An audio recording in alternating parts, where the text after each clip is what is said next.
Good morning.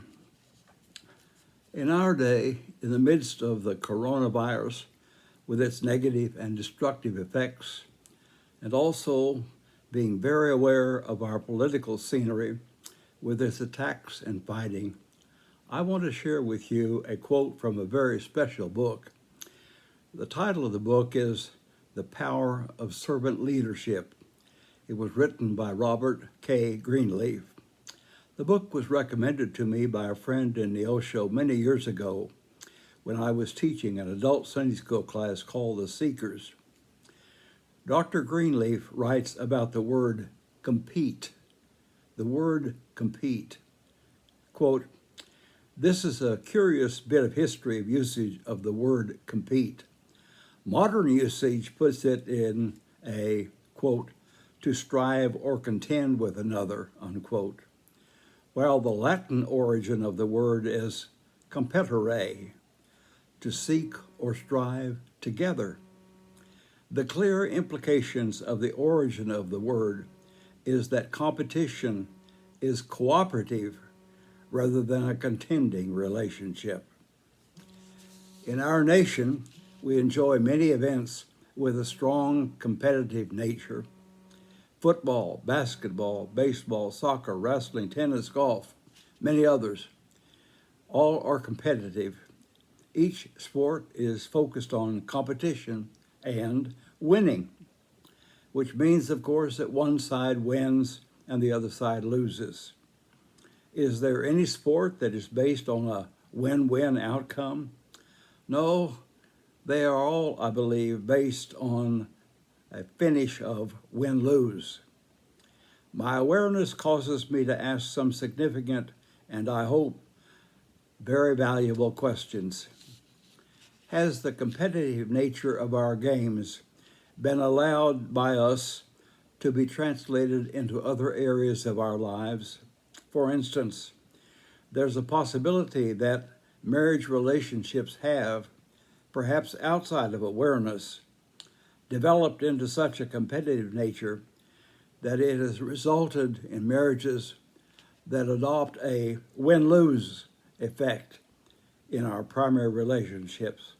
One person wins, the other person loses. Rarely ever a win-win situation. And in the midst of the discussions, arguments, and sometimes fights, do our children see acted out in the family such a practice of competition?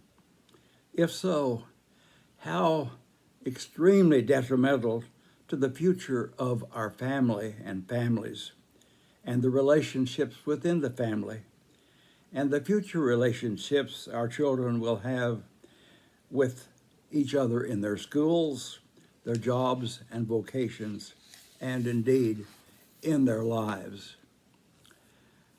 And we must look at the strong possibility of this spirit of competition affecting our political scene.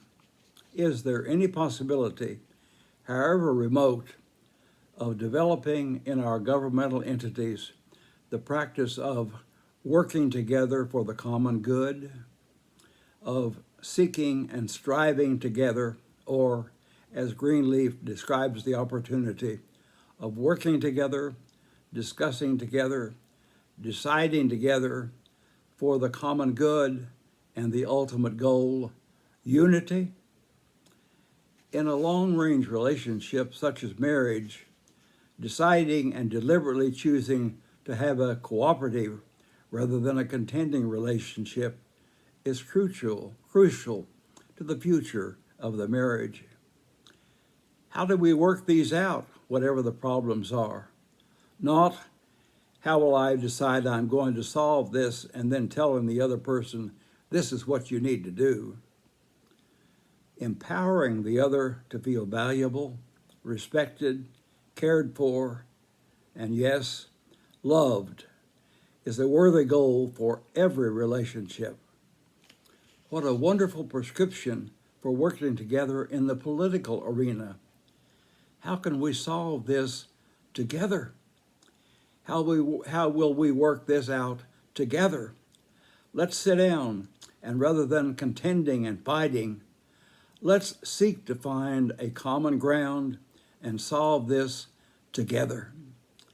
And what about churches and organizations within the church? If what we're talking about needs to be seen anywhere, the church is one place. Cooperation rather than contention. Peacemaking rather than infighting. I recall the division of a church in a community where I served during the mid-50s. It was at the beginning of what I am terming the television age, if you will.